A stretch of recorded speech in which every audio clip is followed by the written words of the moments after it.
Bonjour, voici un examen corrigé en orthopédie, traumatologie.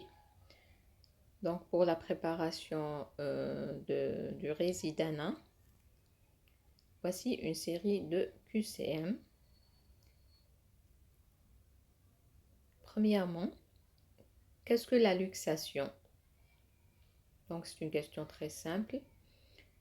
Fracture d'un os, désalignement complet d'une articulation, inflammation d'un tendon, gonflement d'une articulation. Donc c'est une question de définition. Donc il est très important d'apprendre tout, même les définitions, les petites choses. D'accord. Donc la réponse, donc c'est la B. Désalignement complet d'une articulation. Donc c'est la définition d'une luxation. Explication, une luxation se produit lorsque les surfaces articulaires sont complètement séparées. Donc c'est une question de définition.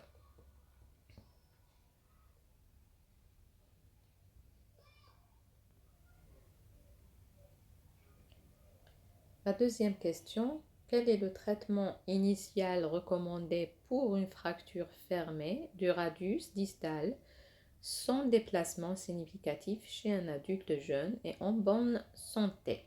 Donc, quel est le traitement initial recommandé pour une fracture fermée du radius distal sans déplacement significatif chez un adulte jeune et en bonne santé?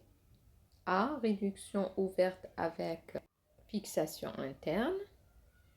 B. Réduction fermée suivie d'une immobilisation par plâtre. C. Observation sans intervention chirurgicale. D. Rééducation immédiate sans immobilisation.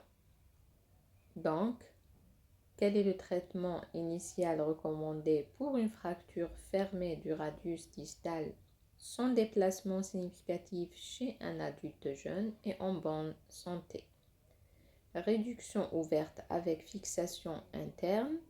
Réduction fermée suivie d'une immobilisation par plâtre.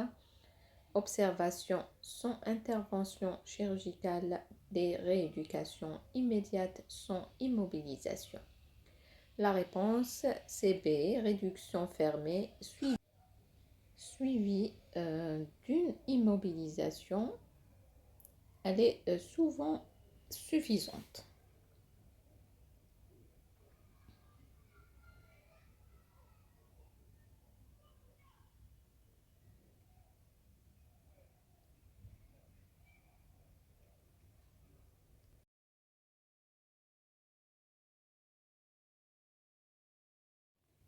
Troisième question, quelle est la fonction principale du ligament croisé antérieur, LCA, du genou?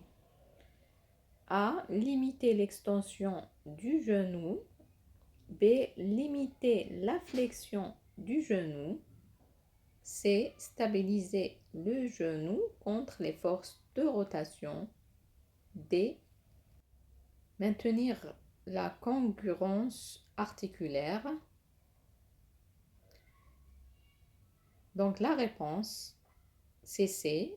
Stabiliser le genou contre les forces de rotation. Il faut bien apprendre ça. Explication, le LCA est essentiel pour stabiliser le genou contre les forces de rotation et pour la stabilité antérieure du genou.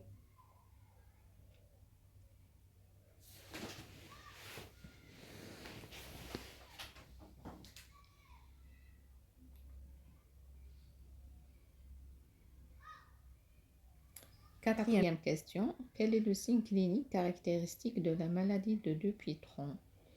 Douleur aiguë dans la paume de la main, déformation des doigts en flexion permanente, gonflement des articulations métacarpophalangiennes, douleur chronique dans le poignet. Donc, quel est le signe clinique caractéristique de la maladie de Dupuytren? Donc, A. Douleur aiguë dans la paume de la main, déformation des doigts en flexion permanente, gonflement des articulations métacarpophalangiennes, douleur chronique dans le poignet. La réponse, c'est la déformation des doigts en flexion permanente. C'est la réponse B. Explication. La maladie de Dupuytren se caractérise par la contraction progressive des doigts en flexion permanente, principalement au niveau de la 4e et 5e phalange. Voilà, la maladie de Dupuytren se caractérise par la contraction progressive des doigts en flexion permanente, principalement 4e et 5e phalange. Cinquième question, quelle est la complication la plus fréquente après une fracture de l'extrémité supérieure de l'humérus chez les personnes âgées?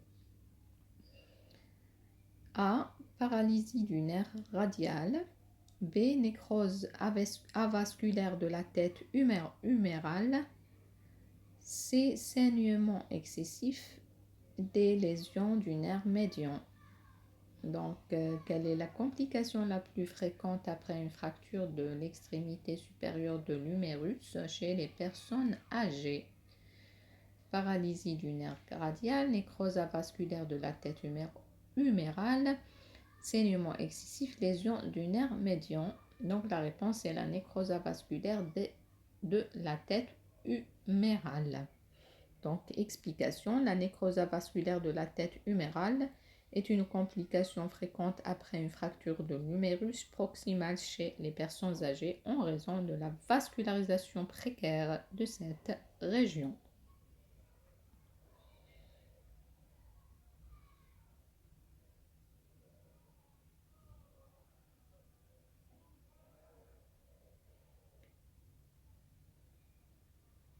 Sixième question.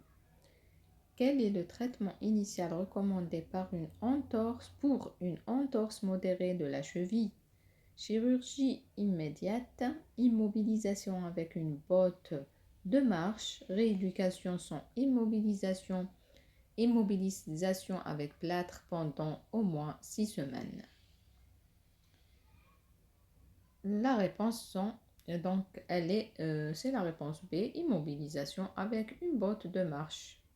Donc, c'est une entorse modérée de la cheville. Explication, une entorse modérée de la cheville est généralement traitée par immobilisation avec une botte de marche pour permettre la guérison et la rééducation progressive.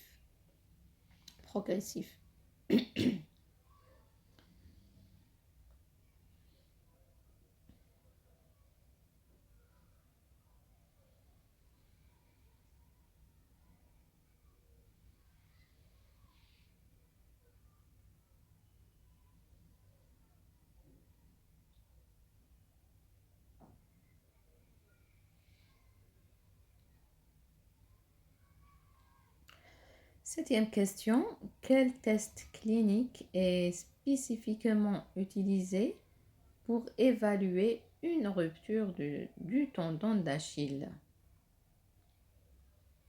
Donc, quel test clinique ou manœuvre clinique est spécifiquement utilisé pour évaluer une rupture du tendon d'Achille?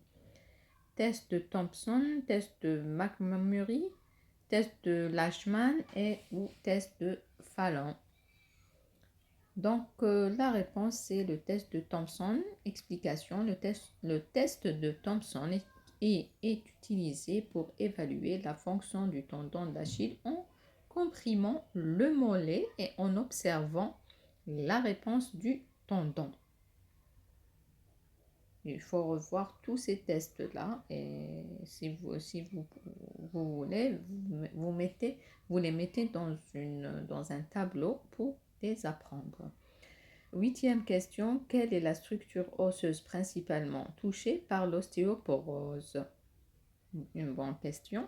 Donc, les vertèbres lombaires, les os longs des membres inférieurs, les phalanges des mains, les os plats du crâne. Donc, quelle est la structure osseuse principalement touchée par l'ostéoporose? Donc, les vertèbres lombaires, les os longs des membres inférieurs, les phalanges des mains, les os plats du crâne. Donc la réponse, c'est les vertèbres lombaires. À chaque fois, on vous pose la question ostéoporose, vous pensez directement aux vertèbres. Au premier, l'explication de l'ostéoporose affecte principalement les os trabéculaires comme les vertèbres lombaires en provoquant une diminution de la densité osseuse.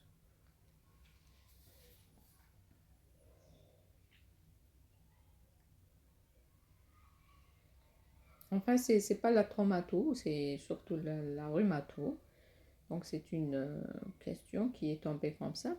Neuvième question, quel est le traitement initial recommandé pour une tendinite du tendon d'Achille?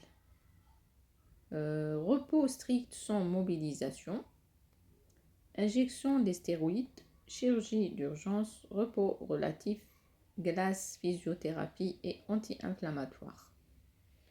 La réponse, donc repos relatif, glace, physiothérapie et anti-inflammatoire.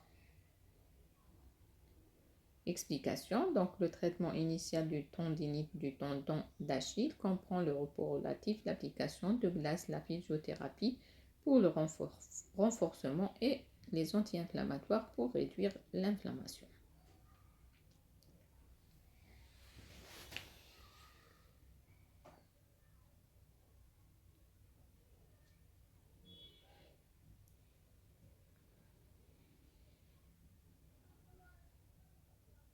Quel est le type le plus fréquent de fracture de l'extrémité supérieure du fémur chez les personnes âgées? Quand on a vu la fracture de l'humérus, donc ici on va voir la fracture de l'extrémité supérieure du fémur chez les personnes âgées toujours. Fracture du col du fémur, fracture intertrochantérienne, fracture sous-capitale, fracture transcervicale. La réponse, fracture du col du fémur. Tout simplement, l'explication, la fracture du col du fémur est le type le plus courant de fracture de l'extrémité supérieure du fémur chez les personnes âgées.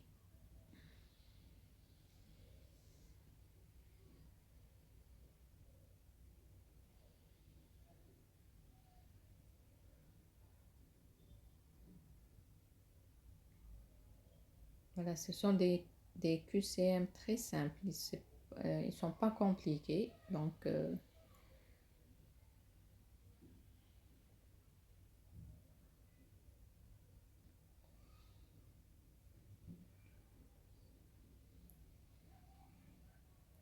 bon, ici, il y a une répétition. 11e question plutôt. Donc, quel est le traitement initial recommandé pour une luxation postérieure de l'épaule? A. Réduction fermée sous anesthésie générale. B. Réduction ouverte suivie de fixation interne. C. Réduction fermée suivie d'immobilisation. D. Chirurgie de stabilisation immédiate. La réponse est A. Réduction fermée sous anesthésie générale. Explication, une luxation postérieure de l'épaule est souvent traitée par une réduction fermée, mais parfois sous anesthésie générale en raison de la difficulté à réduire cette luxation.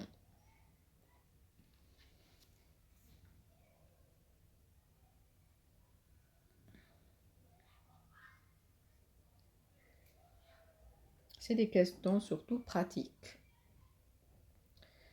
12e question, quel est le test clinique utilisé pour évaluer une rupture du ligament croisé antérieur? Le LCA du genou. Donc, test de McMurray, test de Lashman, test de Thomas, test de Alien. Donc, la réponse est le test de Lashman. Explication. Le test de Lashman est spécifiquement utilisé pour évaluer l'intégrité du ligament croisé antérieur LCA du genou.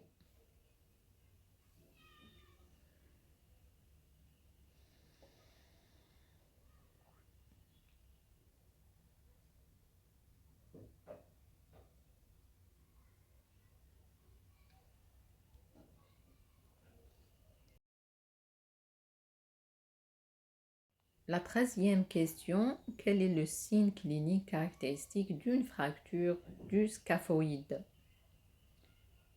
Douleur du talon, douleur à la face antérieure du genou, douleur à la base du pouce, douleur à la malléole médiale. Il faut avoir en tête l'anatomie, toute l'anatomie, hein, orthopédique, je veux dire. Donc la réponse, c'est la douleur à la base du pouce. Donc explication, une fracture du scaphoïde se présente souvent avec une douleur localisée à la base du pouce.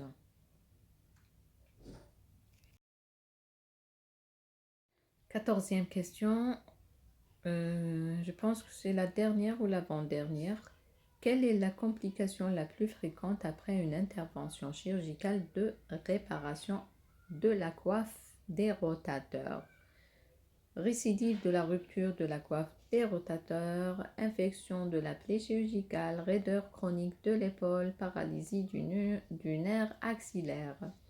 La réponse, la récidive de la rupture de la coiffe des rotateurs. Donc il faut souligner ça, donc c'est la récidive. L'explication, la récidive de la rupture de la coiffe des rotateurs est une complication fréquente après la chirurgie de réparation de la coiffe des rotateurs. Voilà, c'est la complication la plus fréquente. Donc la récidive. C'est simple d'apprendre ces notions-là, donc vous pouvez répondre aisément à l'examen. C'est la dernière question. Bon courage.